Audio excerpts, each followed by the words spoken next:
اور عجیب اتفاق یہ دیکھیے جو دو لوگ روکنے والے تھے، ہمیشہ کہا جاتا ہے کہ اچھے لوگوں کی صحبت اختیار کیجیے، نیک اور صالح لوگوں کی صحبت اختیار کیجیے۔ اگر آپ دنیا اور آخرت کی بھلائی چاہتے ہیں صرف نیک اور صالح لوگوں کی دوستی کا راستہ اختیار کیجیے۔ ایسے تمام لوگ جو آپ کے لیے اللہ سے دور ہونے کا ذریعہ، ان کی دوستی کو مکمل طور سے بدلیں۔ آپ کو معلوم ہے کہ ابو طالب ایمان نہیں لا سکے۔ روکنے والے لوگ کون تھے؟ ابو جہل اور عبداللہ بن امیہ جو وہاں بیٹھے تھے، بعد میں یہ مسلمان ہو گئے۔ عبداللہ ابن امیہ جو ابو طالب کو اسلام لانے سے روک رہے تھے، اسے اللہ تعالیٰ نے اسلام کی دولت سے مالا مال کر دیا۔ لیکن غلط صحبت کا یہ ہوا کہ آخری لمحے میں وہ اسلام سے برگشتہ کرنے میں کامیاب ہو گئی۔ اور عبداللہ بن امیہ جو لوگ روکنے والے تھے، ابو جہل تو خیر الگ معاملہ ہے، لیکن عبداللہ بن امیہ مسلمان ہوئے اور غزوہ حنین میں ان کی شہادت ہوئی۔ اس سے معلوم ہوتا ہے کہ دوستی ایسے لوگوں سے کی جائے جو آپ کے دین اور دنیا کے لیے کیا ہو؟ مفید ہو۔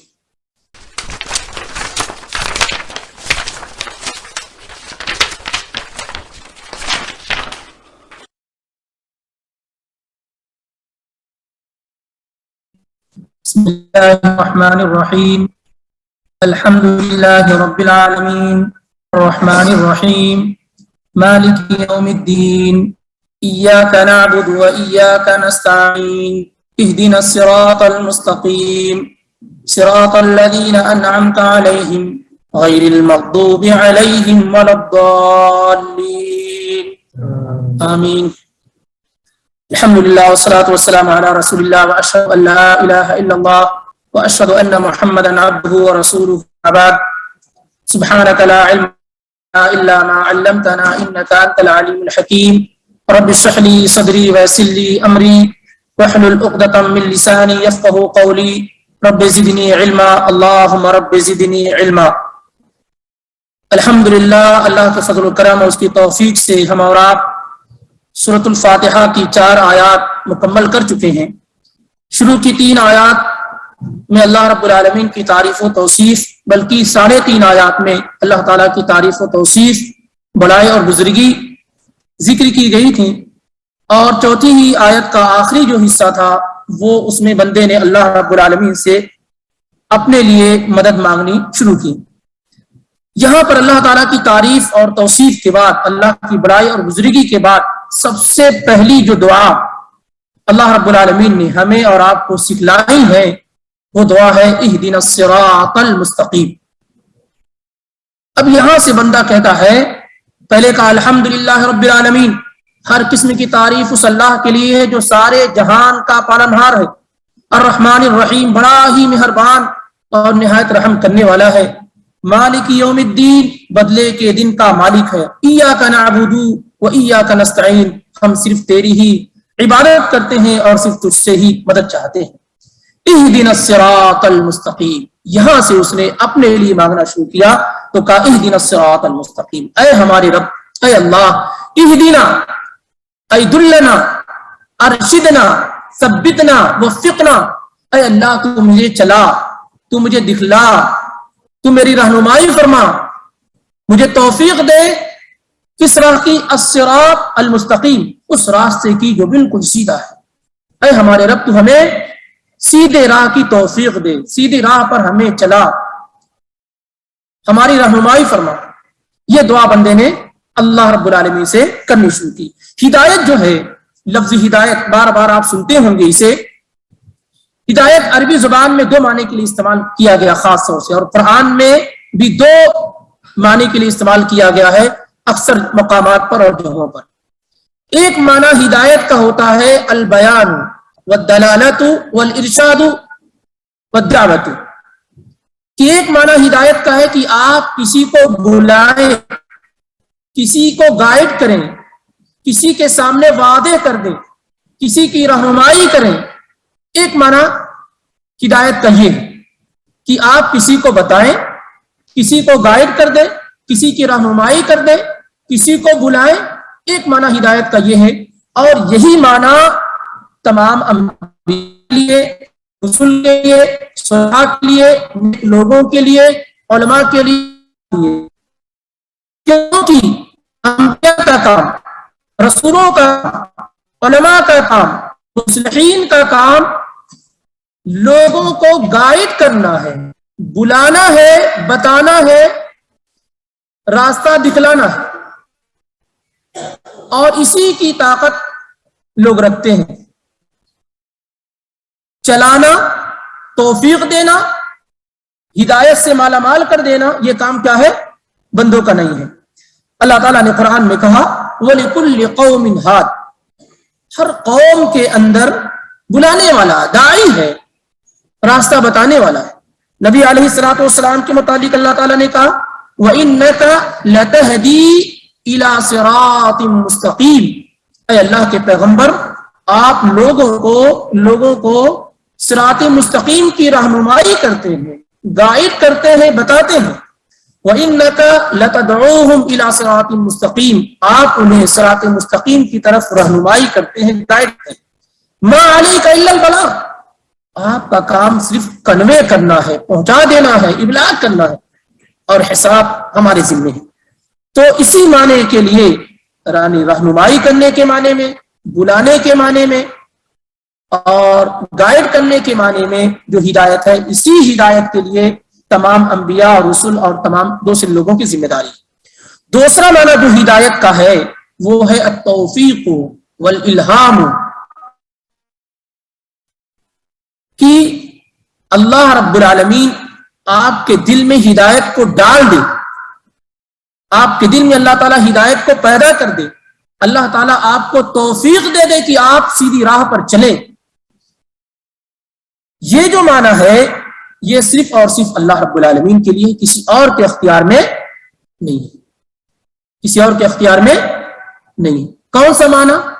آپ کے دل میں اللہ ہدایت کو ڈال دے، آپ کو اللہ تعالیٰ توفیق دے دے۔ جیسے ابھی ہم لوگوں نے نماز پڑھی، کتنے ایسے لوگ ہیں جو مسلمان ہیں جنہوں نے نماز نہیں پڑھی، تو یہ اللہ کی توفیق ہوئی کہ ہم نے نماز ادا کی۔ کتنے لوگ ہیں جو یہاں تھے نہیں ہیں، اللہ کی توفیق ہوئی تو ہم درس میں بیٹھ گئے۔ یہ کون کرتا ہے؟ یہ توفیق اللہ دیتا ہے۔ دلوں کے اندر یہ بات کون ڈالتا ہے؟ اللہ ڈالتا ہے۔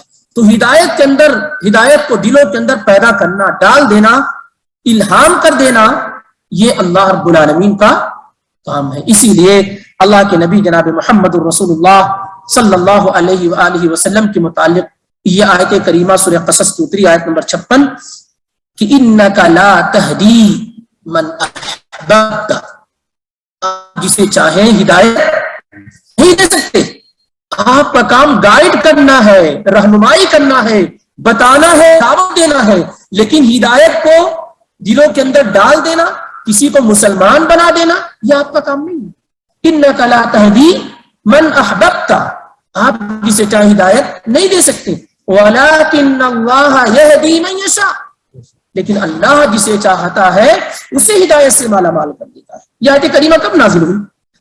صحیح بخاری کی روایت ہے، جب ابو طالب کی وفات کا وقت قریب آیا تو اللہ کے نبی صلی اللہ علیہ وسلم ابو طالب کے پاس گئے اور کہا قل یا عمی لا الہ الا اللہ کلمۃ احاج لک بها عند اللہ، چچا جان لا الہ الا اللہ پڑھ لیجئے، اسی کلمے کی بدولت میں اللہ تعالیٰ کے ہاں آپ کی سفارش کر سکوں گا، آپ کے متعلق گفتگو اور بات کر سکوں گا۔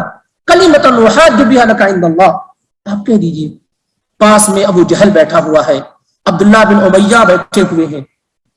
یہ لوگ کہنے لگے اترغب عن ملت عبد المطلب، اب پوری زندگی تو عبد المطلب کے دین پہ قائم تھے، اب مرتے مرتے کیا عبد المطلب کے دین کو چھوڑ دو گے؟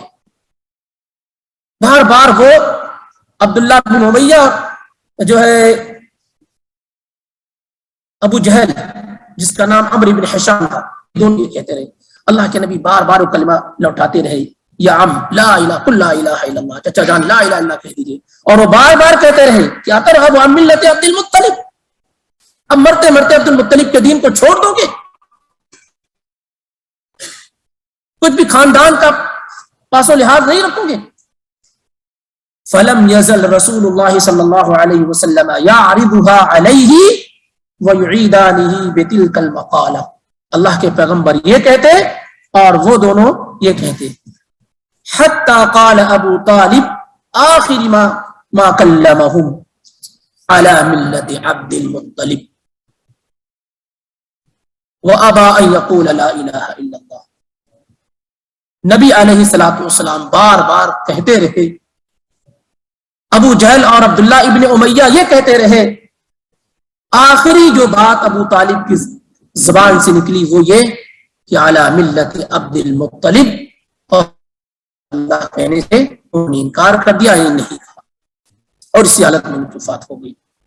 اللہ کے پیغمبر جناب محمد الرسول اللہ صلی اللہ علیہ وسلم نے کہا، واللہ لاستغفرن لک ما لم انہا عنک، اے اللہ، اے چچان، میں آپ کے لیے استغفار اور بخشش اور مغفرت کرتا رہوں گا جب تک کہ مجھے روک نہ دیا جائے. تو اللہ تعالیٰ نے نبی علیہ الصلوۃ والسلام کے بارے میں سورہ توبہ کی آیت نمبر 113 نازل فرمائی، اور تمام اہل ایمان والوں کے لیے کہ ما کان للنبی والذین آمنوا ان یستغفروا للمشرکین ولو کانوا اولی قربا.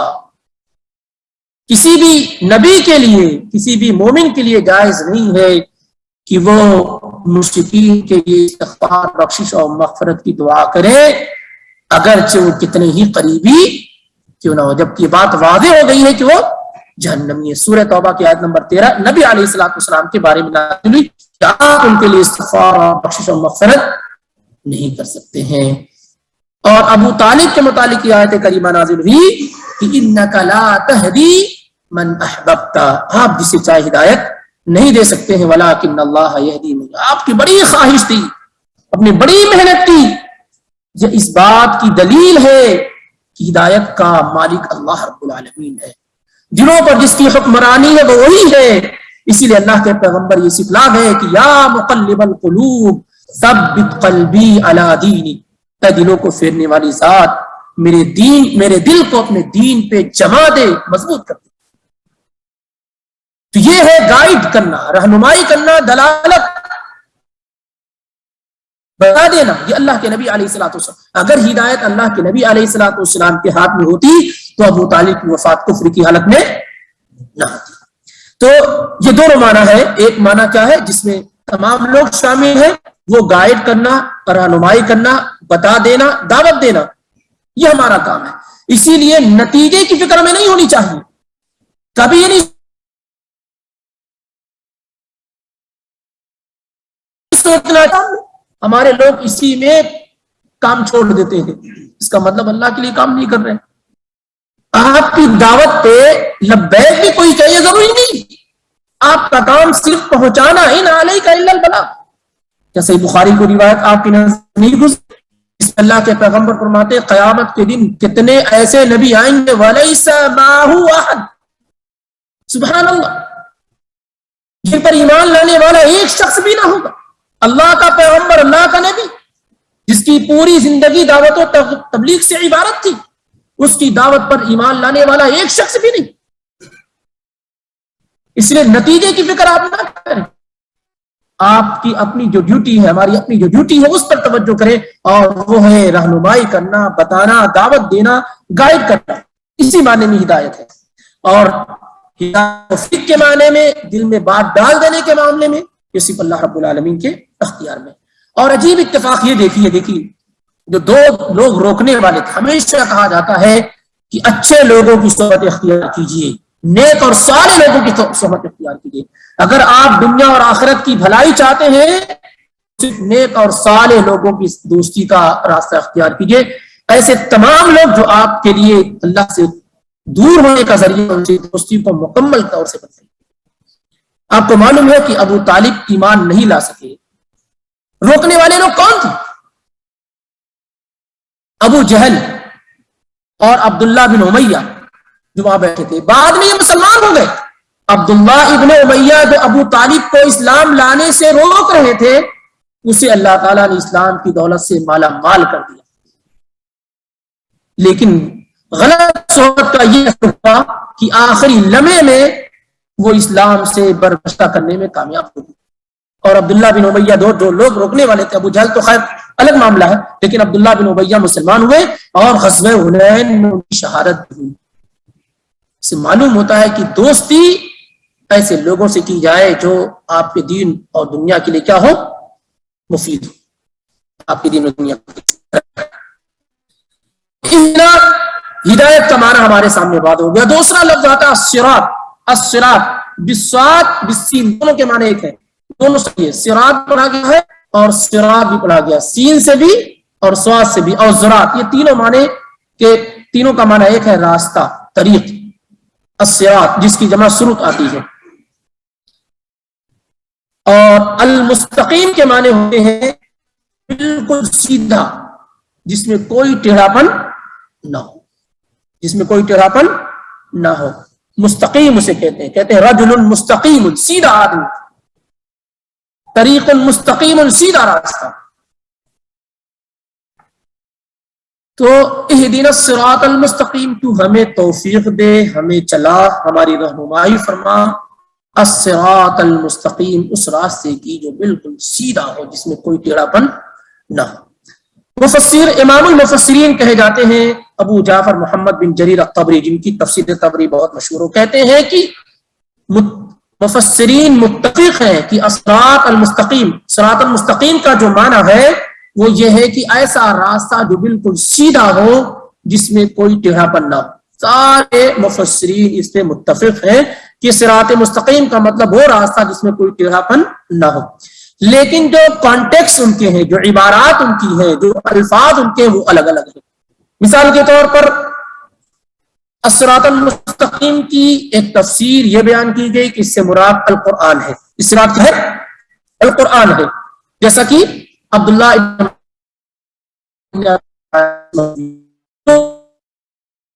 الصراط المستقیم سے مراد اسلام ہے، جیسا کہ عبداللہ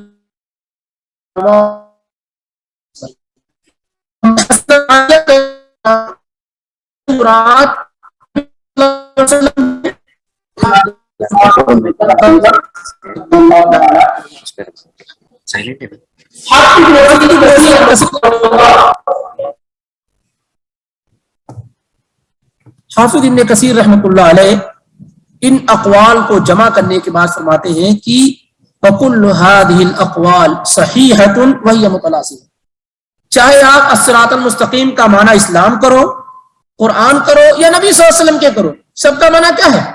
ایک ہے، سب کا معنی کیا ہے؟ ایک ہے۔ اور امام شوکانی رحمہ اللہ فرماتے ہیں کہ جو آدمی قرآن کو فالو کر رہا ہے وہ دین اسلام کو فالو کر رہا ہے، اور جو دین اسلام کو فالو کر رہا ہے وہ نبی صلی اللہ علیہ وسلم کو فالو کر رہا ہے، تو یہ ساری چیزیں آپس میں کیا ہے؟ ایک ہے۔ لیکن عام طور سے الصراط المستقیم کا زیادہ واضح معنی اگر لوگوں کو بیان کرنا ہو تو کہیں گے کہ یہ اسلام ہے۔ کیا یہ اسلام ہے؟ کیونکہ یہ معنی اللہ کے رسول صلی اللہ علیہ وسلم سے واضح طور پہ ثابت بھی۔ عبداللہ بن مسعود رضی اللہ تعالی عنہ کی روایت ہے کہ اللہ کے نبی علیہ الصلوۃ والسلام نے سیدھے راستے کی مثال بیان فرمائی، آپ نے سیدھے راستے کی مثال بیان فرمائی اور کہا کہ سیدھے راستے کی طرف بھی اور راستے ہیں اور دیواریں ہیں، اور اس کے دروازے کھلے ہوئے ہیں، اس کے دروازے کیا ہیں؟ کھلے ہوئے ہیں، اور دروازے پر پردے لٹک رہے ہیں، ان دروازوں پر کیا ہے؟ پردے لٹک رہے ہیں، اور دروازے کے سرے پر ایک داعی ہے، بلانے والا ہے، جو کہتا ہے استقیموا علی الصراط ولا تعوجوا، کہ سیدھے راستے پر چلو، ادھر ادھر نہ مڑو۔ آپ کیا فرماتے ہیں؟ سیدھے راستے کی مثال آپ نے کیسے بیان فرمائی کہ سیدھا راستہ ہے اور اس کے دونوں طرف کیا ہے؟ دروازے ہیں، دیواریں ہیں، اور ان دیواروں پر دروازے لگے ہوئے ہیں، اور وہ دروازے کیا ہے؟ کھلے ہوئے ہیں، ان دروازوں پر پردے لٹک رہے ہیں۔ راستے کے سرے پر ایک آدمی، ایک بلانے والا کھڑا ہے، اور جو لوگوں سے یہ کہتا ہے کہ سیدھے راستے پر چلو، ادھر ادھر نہ جاؤ، یہ جو دیوار ادھر نظر آ رہی ہے، ادھر نظر آ رہی ہے، پردے یہاں نظر آ رہے ہیں، ادھر نہ جاؤ، سیدھے چلو۔ اور اس کے اوپر بھی ایک بلانے والا ہے، یہ بلانے والے سے اوپر بھی کیا ہے؟ ایک بلانے والا ہے۔ اور جب بندہ یہ ارادہ کرتا ہے کہ وہ اس دروازے میں چلا جائے جو کھلا ہوا ہے، جس پہ پردے لٹک رہے ہیں، اس دروازے میں چلا جائے جو کھلا ہوا ہے، پردے لٹک رہے ہیں، جب بھی وہ سیدھے راستے سے ادھر ادھر مڑنے کی کوشش کرتا ہے تو وہ کیا ہے؟ وہ کہتا ہے کہ دیکھو ویحک لا تفتح، تمہارے لیے افسوس ہے، ان دروازوں کو مت کھولو، ان دروازوں کو جو نظر آ رہے ہیں ان کو مت کھولو، سیدھے چلو، اگر ان دروازوں کو کھولو گے تو اس میں داخل ہو جاؤ گے۔ پھر اللہ کے نبی صلی اللہ علیہ وسلم نے اس پورے کی تفسیر بیان کی، ایکسپلین کیا، اور آپ نے فرمایا کہ جو راستہ ہے جس پر چلنے کو کہا جا رہا ہے وہ کیا ہے؟ الاسلام ہے، وہ کیا ہے؟ اسلام ہے۔ اور جو کھلے ہوئے دروازے ہیں وہ چیزیں ہیں جو اللہ تعالیٰ نے حرام قرار دے رکھی، اور جو اس پر پردے لٹکے ہوئے ہیں دروازوں پر وہ اللہ کی باؤنڈیشنز ہیں، اللہ کی حدود ہیں۔ اور جو راستے کے سرے پر بلانے والا ہے وہ قرآن ہے۔ وہ کیا ہے؟ راستہ اسلام ہے، بلانے والا کون ہے؟ قرآن ہے۔ اور جو دروازے بنے ہوئے ہیں وہ اللہ تعالیٰ، جو دروازے نظر آ رہے ہیں وہ کیا ہے؟ وہ اللہ کی حرام کردہ چیزیں ہیں، اور جو اس پر پردے لٹک رہے ہیں وہ پردے کیا ہیں؟ اللہ کی باؤنڈیشن سے، اللہ کے حدود ہیں۔ اور اس کے اوپر بھی ایک بلانے والا ہے، نصیحت کرنے والا، جو انسان کے دل کے اندر ہوتا ہے، بتاتا ہے وہ کہ یہ راستہ مت اختیار کو، غلط راستہ ہے۔ تو اللہ کے نبی علیہ الصلوۃ والسلام نے صراط کی، راستے کی جو تفسیر بیان فرمائی وہ کیا ہے؟ اسلام ہے۔ وہ کیا ہے؟ اسلام ہے۔ ایک اہم معاملہ یہ ہے کہ ہدایت سے مراد کیا ہے؟ جیسے ہم جانتے ہیں نماز پڑھنا ہمیں علم ہے، ہم جانتے ہیں روزہ رکھنا ہمیں علم ہے، ہم جانتے ہیں کہ رشوت، ربا، سود وغیرہ نہیں کھانا ہمیں علم ہے۔ تو کیا اگر کوئی آدمی یہ جانتا ہے کہ نماز پڑھنی ہے، روزہ رکھنا ہے، زکات دینی ہے، ربا نہیں کھانا ہے، رشوت نہیں کھانی ہے، تو کیا وہ ہدایت پر ہوگا یا نہیں ہوگا؟ ہدایت کا معنی کیا ہے؟ ہدایت سے مراد کیا ہے؟ اس سے مراد یہ کہ معرفت الحق والعمل به، آدمی حق کو جانے اور اس پر عمل کرے، تب کہا جاتا ہے کہ آدمی ہدایت پر ہے۔ ہدایت پہ کون ہے؟ جو حق کو جانے اور اس پر عمل کرے۔ اس پر کیا ہے؟ عمل کرے۔ اگر جانتا ہے اور عمل نہیں کرتا ہے تو وہ ہدایت پر نہیں، گمراہ ہے، اس کے گمراہ ہونے میں کوئی شبہ نہیں۔ جو حق کو جانے اور اس کے مطابق عمل نہ کرے وہ ہدایت پر نہیں ہے۔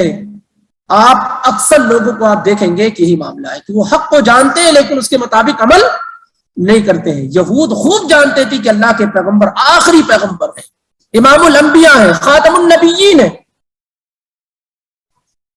یہ جانتے تھے کہ نہیں جانتے تھے؟ ایسے جانتے تھے۔ اللہ رب العالمین سورہ بقرہ میں بیان کرتا ہے آیت نمبر 146 میں کہ الذین آتیناہم الکتاب یعرفونہ کما یعرفون ابناءہم سبحان اللہ ولم یقل انفسہم۔ اللہ تعالیٰ نے کہا جنہیں کتابیں دی گئی، اہل کتاب یہود و نصارہ، وہ اللہ کے پیغمبر کو، بعض علماء نے، بعض مفسرین نے اس کی تفسیر میں کہا قبلہ کو ایسے جانتے ہیں، اور بعض نے کہا کہ نبی علیہ الصلوۃ والسلام کو، اور یہی بات زیادہ درست اور صحیح ہے کہ وہ نبی صلی اللہ علیہ وسلم کو ایسے ہی جانتے ہیں جیسے اپنی اولادوں کو جانتے ہیں۔ انسان اپنی اولاد کو اپنے سے زیادہ جانتا ہے۔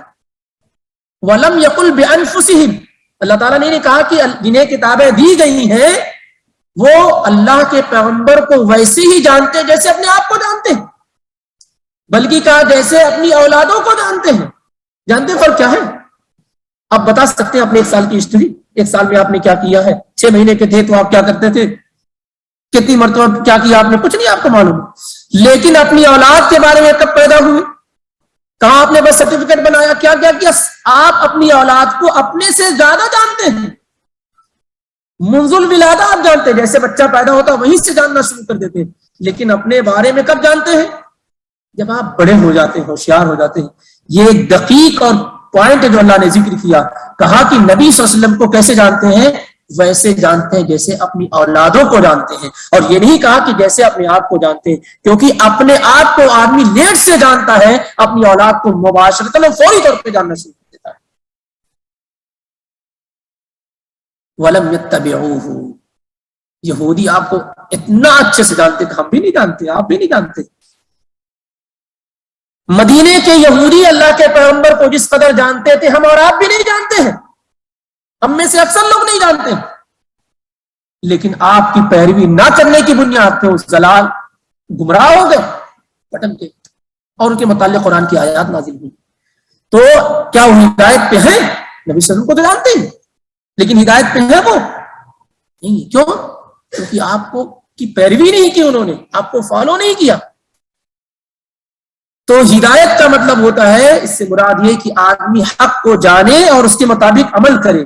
حق کو جانتا عمل نہیں کرتا ہے اس کے مطابق، وہ ہدایت پر نہیں ہے، وہ ہدایت پر کیا ہے؟ نہیں ہے۔ بہرحال تو یہ ہدایت کا معاملہ ہے، مانا ہے، مراد ہے اس کی۔ سوال یہ ہے، ہم اور آپ سب مسلم ہیں کہ نہیں؟ الحمدللہ اسلام پہ چل بھی رہے کہ نہیں چل رہے؟ سوال یہ ہے کہ لماذا يسأل المؤمن الہدایت وهو متصف بذلك؟ مومن آدمی ہدایت کا سوال کیوں کر رہا ہے جبکہ وہ ہدایت پہ قائم ہے؟ ہدایت کا معنی عام معنوں میں سمجھا جائے کہ اسلام ہے۔ جب ہم سارے لوگ مسلم ہیں تو پھر ہدایت کا سوال کیوں کر رہے؟ ایک آدمی انجاب ہو اور وہ کہے کہ اللہ مجھے جاب دے دے، اللہ مجھے جاب دے دے، مجھے نوکری دے دے، تو آپ اسے کیا کہیں گے؟ بھیا لیڈی تم جاب پر ہو، نوکری پر، پھر کیوں نوکری مانگ رہے ہو؟ تو سوال یہ ہے کہ ایک آدمی جب ہدایت پہ ہے، مسلم ہے، تو ہر نماز میں یہ دعا کیوں کرتا ہے وہ کہ اہدنا الصراط المستقیم؟ کوئی دعا کرے یا نہ کرے، یہ دعا نہیں پڑھے گا تو نماز بھی نہیں ہوگی اس کی۔ اگر یہ نہیں پڑھا، ہدایت کی دعا نہیں مانگی، تو اس کی نماز بھی نہیں ہوگی، کوئی رکعت نہیں ہوگی اس کی۔ ہر رکعت میں، ہر نماز میں، نماز کی ہر رکعت میں اہدنا الصراط المستقیم۔ کیوں ایسا ہے؟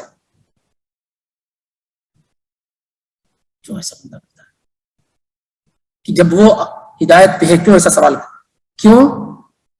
ہدایت پر ہونے کا یہ مطلب نہیں ہے کہ آپ اس پہ ہمیشہ قائم رہیں یا سارے لوگ برابر ہیں۔ زیادت الہدایہ، بندہ اور زیادہ ہدایت طلب کرتا ہے، اور چونکہ اللہ تعالیٰ کی جو نظر کرم ہے، اللہ تعالیٰ کے جو ہدایات ہیں وہ بہت زیادہ ہیں، تو بندہ مزید کے اللہ رب العالمین سے طلب کرتا ہے۔ وَيَزِيدُ اللَّهُ الَّذِينَ اهْتَدَوْا، اللہ تعالیٰ کہتا ہے نا کہ جو لوگ ہدایت پہ ہم ان کی ہدایت کو اور زیادہ کر دیتے ہیں، مزید ان کو اور کیا ہے؟ ہدایت دیتے ہیں۔ صحیح ہے، مومن آدمی کیا ہے؟ مجمل اعتبار سے مختصر انداز میں آپ کہہ لیں کہ وہ ہدایت پہ ہے، لیکن کیا صرف اتنا کافی ہے اس کے لیے؟ بہت ساری چیزیں ہیں وہ نہیں جانتا۔ ہر دن، ہر لمحے میں، ہر لمحہ شہوات اور شہوت کے فتنے، شہوات اور شبہات کے فتنے، طرح طرح کے شبہ ہر دن پیدا ہوتے رہتے ہیں، طرح طرح کی شہوتوں کی بات ہر دن ہوتی رہتی، ہر لمحے ہوتی رہتی ہے۔ بندہ اللہ رب العالمین سے دعا کرتا ہے کہ وہ اسے ان شہوتوں سے، شبہات سے اسے کیا ہے؟ محفوظ رکھے۔ اسی طریقے سے ہدایت علم اور تعلم میں اللہ اسے مزید توفیق دے، سیکھنے کی، عمل کرنے کی۔ اسی طریقے سے علم کی اور اس کو طلب کرنے کی۔ اسی طریقے سے مستقبل کے بارے میں اسے نہیں معلوم کہ وہ اس راہ پر رہے گا کہ نہیں رہے گا، تو اللہ تعالیٰ سے دعا کرتا ہے کہ وہ اس پہ کیا ہے؟ اسے قائم و دائم رکھے۔ مرنے کے وقت وہ ہدایت اس کے لیے بہت ضروری ہے، اس وقت وہ چاہتا ہے کہ وہ ہدایت پہ قائم رہے۔ مرنے کے بعد جب اٹھایا جاتا ہے تو بھی ہدایت چاہتا ہے، قبر کے اندر وہ ہدایت چاہتا ہے۔ تو اس لیے ہدایت کا سلسلہ کیا ہے؟ کسی بھی وقت انسان کے لیے بند نہیں ہوتا ہے، اور ہر لمحہ اس کو کیا ہے؟ ہدایت کی ضرورت ہوتی ہے۔ اسی لیے اگر آپ کو کوئی دعا کر دے کہ ہدایت اللہ، تو لوگ ناراض ہو جاتے ہیں۔ اللہ آپ کو ہدایت دے تو کیا ہے؟ وہ ناراض ہو، حالانکہ یہ ایک بہترین کلمہ ہے۔ یہ کیا ہے؟ ابھی انشاءاللہ بات آگے آئے گی بھی۔ اور ایسا نہیں جتنے لوگ یہاں بیٹھے ہوئے سب کا ہدایت کا جو معاملہ وہ برابر ہے، ایسا تو نہیں ہے نا، کوئی زیادہ ہے، کوئی کم ہے، کسی میں تقصیر ہے، کسی میں غلط فہمیاں ہیں، بہت سارے۔ تو آدمی اللہ سے دعا کرتا رہتا ہے تاکہ وہ مکمل صحیح ٹریک پر آ جائے، اس ٹریک پر آ جائے جس پہ اللہ تعالیٰ اللہ رب العالمین کیا ہے؟ اسے چاہتا ہے۔ اور آپ یہاں پر یہ جو راستہ صراط المستقیم، اور یہ صراط یہاں ایک صراط جہنم کے پل پر لگایا جائے گا. صحیح حدیث ہے بخاری اور مسلم کی. ایک صراط ایک راستہ وہ ہے جو دنیا میں آپ چلتے ہیں طے کرتے ہیں, اور ایک راستہ وہ ہوگا جو جہنم کی پشت پر لگایا جائے گا جہاں آپ کو چلنا ہوگا. امام ابن قیم رحمہ اللہ نے مدارج السالکین میں بڑی جو عمدہ گفتگو کی ہے, اور آپ سبھی لوگ جانتے ہیں کہ کوئی صراط ہوگا جہاں سے انسان کو کیا ہے گزرنا ہوگا. بھائی منکم الا واردھا کان علی ربک حتما مقضیا, ہر آدمی کو پل صراط سے گزرنا ہوگا. اور پل صراط لگایا کہاں جائے گا؟ جہنم کی پشت پر. اور راستہ کیا ہوگا؟ احد من السیف وادق من الشعر, تلوار سے زیادہ باریک, تلوار سے زیادہ تیز اور بال سے زیادہ باریک, جس سے ہر انسان کو گزرنا ہوگا. صحیح مسلم کی روایت ابو سعید الخدری رضی اللہ عنہ سے. تو جو آدمی یہ صراط مستقیم پر جتنی تیزی کے ساتھ چلے گا وہ اس راستے پہ بھی اسی رفتار کے ساتھ چلے گا. جو اس صراط مستقیم پر دنیا میں جتنی تیزی کے ساتھ چلے گا, خیر اور بھلائی کے راستے پر چلے گا, وہ پل صراط پر اتنی ہی تیزی کے ساتھ گزرے گا. آپ جانتے اللہ کے نبی صلی اللہ علیہ وسلم نے کہا بہت سارے لوگ پل صراط کو بجلیوں کی طرف پار کر لے جائیں, تیز رفتار گھوڑوں کی طرف پار کریں گے, سست رفتار گھوڑوں کی طرح, کچھ تیز دوڑتے ہوئے, کچھ پیدل چلتے ہوئے, کچھ لٹکتے ہوئے, کچھ کسی طریقے سے پار ہو جائیں گے. تو جو اسپیڈ آپ کی اس صراط مستقیم کی ہوگی وہی اسپیڈ آپ کو اس صراط کی ملے گی جس کو پل صراط کہا جاتا ہے.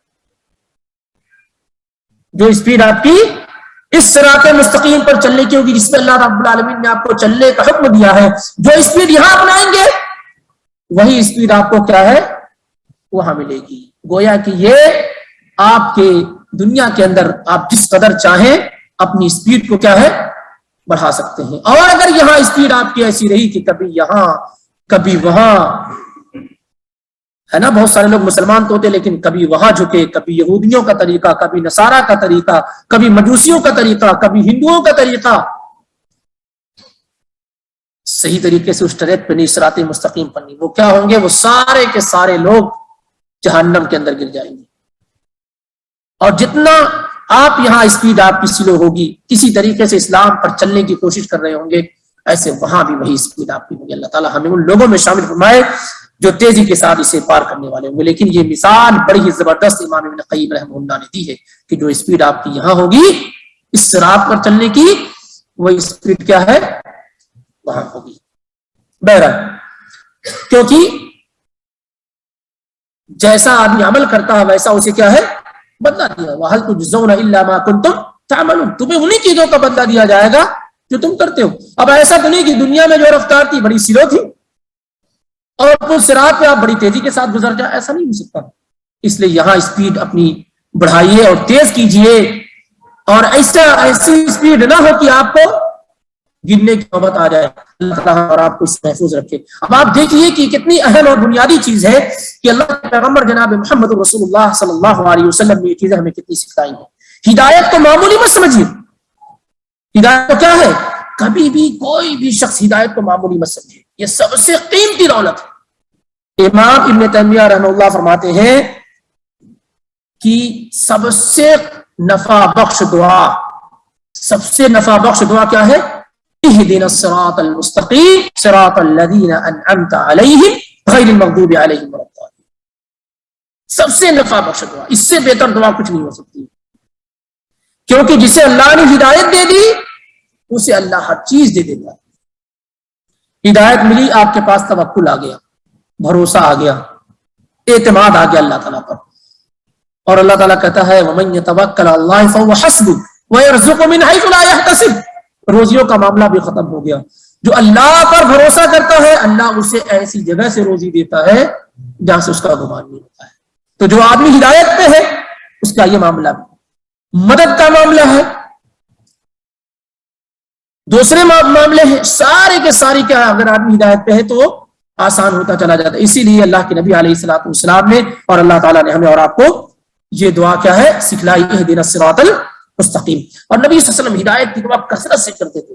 آپ کی عام دعاؤں میں سے صحیح مسلم کی روایت عبداللہ بن مسعود سے رضی اللہ تعالیٰ عنہ وارضا, کیا دعا تھی؟ اللہم انی اسألک الہدی, اے اللہ میں محمد صلی اللہ علیہ وسلم آپ سے مانگتا ہوں، سوال کرتا ہوں ہدایت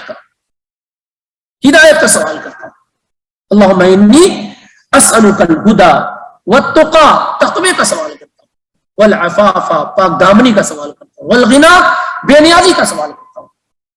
اور اسی طریقے سے ام المؤمنین عائشہ صدیقہ رضی اللہ تعالی عنہا سے سلمہ بن عبد الرحمن نے پوچھا، صحیح بخاری کی روایت ہے کہ جب اللہ کے پیغمبر صلی اللہ علیہ وسلم رات میں تہجد کے لیے کھڑے ہوتے تھے تو آپ کیا پڑھتے تھے؟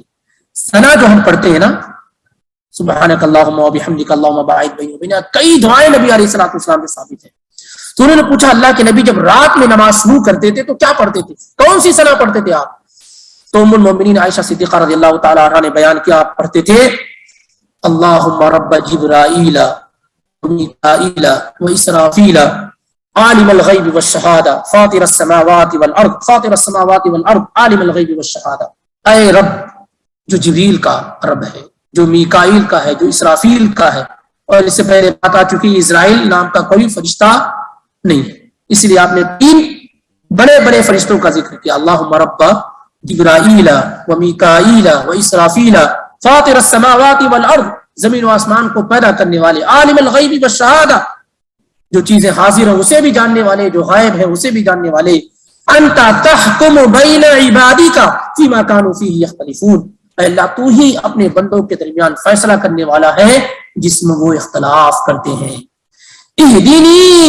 اہدینی لما اختلف فیہ من الحق باذنک، اے اللہ مجھے ہدایت دے دے، مجھے صحیح راستہ بتا دے. کون دعا کر رہے ہیں؟ اللہ کے پیغمبر دعا کر رہے ہیں، اہدینی، اے میرے رب مجھے راستہ بتا دے، راستہ دکھلا دے، لما اختلف فیہ من الحق باذنک، حق کا راستہ مجھے دکھلا دے اپنی اجازت سے، اپنے کرم سے، جس میں لوگ اختلاف کرتے ہیں.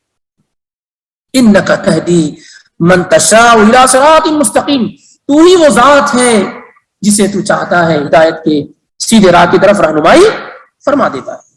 اسی طریقے سے حسن ابن علی کو سکھلایا اللہم اہدنی فیمن ہدیت، اللہم اہدنی فیمن ہدیت، اے اللہ مجھے ہدایت دے، اور ہدایت دینے کے بعد ان لوگوں میں شامل فرما دے جو ہدایت یافتہ ہیں، جو ہدایت یافتہ. مزید جب انشاءاللہ صراط الذین ہم پہنچیں گے یہ بات واضح ہو جائے گی.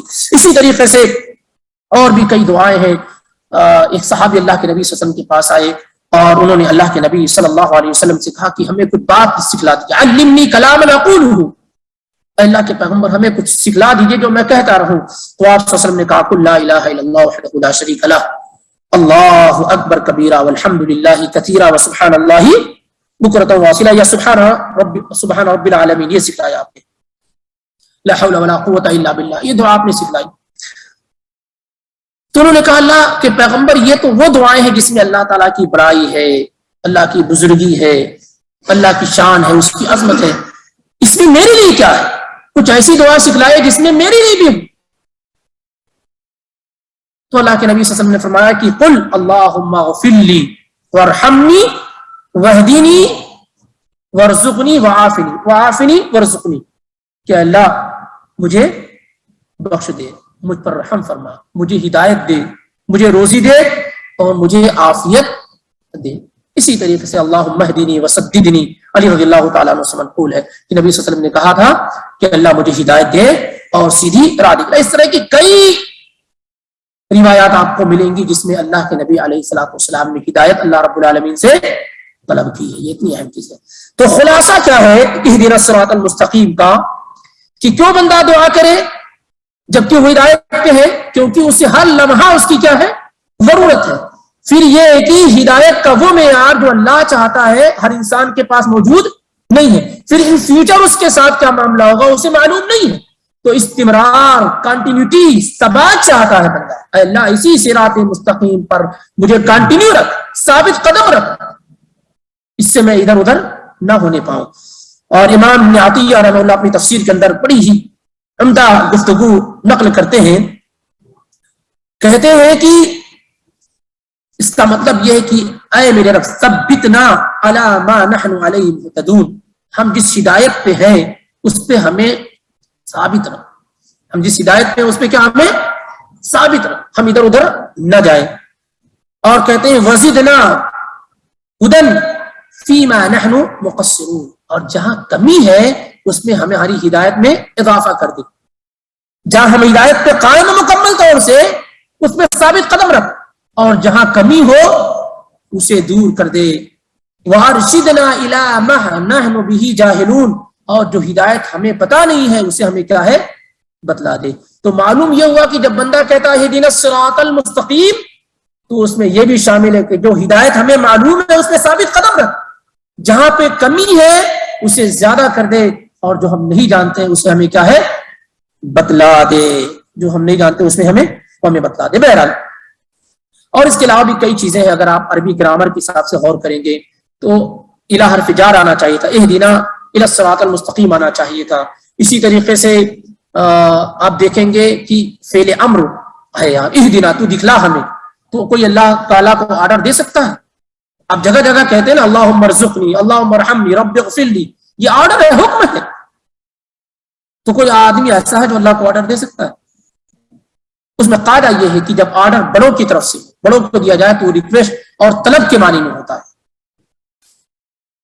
جب بندہ کہتا ہے اللہم ارزقنی، اللہم ارحمنی، رب اغفر لی، تو آرڈر نہیں دے رہا کہ مجھے بخش دے، مجھ پر رحم فرما، مجھے میرے ساتھ عافیت کا معاملہ فرما، آرڈر نہیں دے رہا ہوتا ہے، ریکویسٹ اور طلب ہوتی ہے۔ لیکن جب بڑوں کی طرف سے ہو چھوٹوں کے لیے تو آرڈر ہوتا ہے، تو کیا ہوتا ہے وہ آرڈر ہوتا ہے۔ تو یہاں اور اس کے علاوہ بہت ساری جگہ پر جہاں آپ اس طرح سے کلمات کہتے ہیں تو اس کا مطلب یہ ہوتا ہے کہ وہ ریکویسٹ اور طلب کے معنی میں۔ بہرحال اس کے علاوہ بھی اس سلسلے میں اور باتیں ہیں، میرے خیال سے وقت ہو گیا اس کا، اور اسے اگلے ہفتے میں مکمل کرتے ہیں، صراط الذین انعمت علیہم غیر المغضوب علیہم ولا الضالین کے ساتھ۔ بہرحال خلاصہ کیا ہوا کہ ہدایت دو طرح کی ہوتی ہے، ایک ہدایت جو انسان کے اختیار میں ہے اور جو اس پر ذمہ داری ڈالی گئی ہے، اور وہ ہے رہنمائی کرنا، گائیڈ کرنا، بتانا، بلانا، بیان کر دینا۔ دوسری ہدایت کیا ہے؟ توفیق ہونا، دلوں کے اندر بات ڈال دینا۔ یہ کام کس کا ہے؟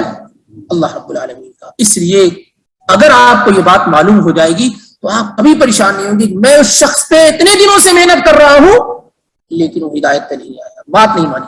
کبھی اللہ کے پیغمبر نے یہ نہیں کہا کہ میں نے ابو طالب پہ 10 سال محنت کی، آخری لمحے تک محنت کی، کبھی نہیں کہا آپ نے۔ اس وقت بھی آپ نے یہی کہا، افسوس نہیں کیا، کیونکہ آپ جانتے تھے کہ میرا کام نہیں، میرا کام آخری لمحے تک ان کو گائیڈ کرنا ہے۔ سمجھ رہے؟ اس لیے ہمارا اور آپ کا کیا کام، اس پہ توجہ ہو، نتیجے کا معاملہ اللہ کے ساتھ والے ہیں، اللہ کے ساتھ ہے۔ آپ اس وجہ سے اپنی دعوت کا کام روک دیں کہ نہیں کوئی آیا ہی نہیں، کوئی مسلم ہوا ہی نہیں، کوئی راستے پہ آیا ہی نہیں، یہ کام اللہ کا ہے، ہدایت دینا، نتیجہ اور رزلٹ آ جانا یہ اللہ کی ذمہ داری، ہمارا اپنا کام وہ کرتے رہے۔ آئیے سیرت کے درس میں داخل ہوتے ہیں۔ اگر کوئی سوال ہے اس سلسلے میں جو آج گزرا ہے تو پوچھ سکتے ہیں۔ یہ فلسرات کو عربی میں کیا؟ فلسرات کو جسر بولتے ہیں، جسر بول کر جسر پل جو ہوتا ہے نا، جسر بولتے ہیں، ہاں اسی کو فلسرات کہا جاتا ہے ہماری اپنی زبان میں،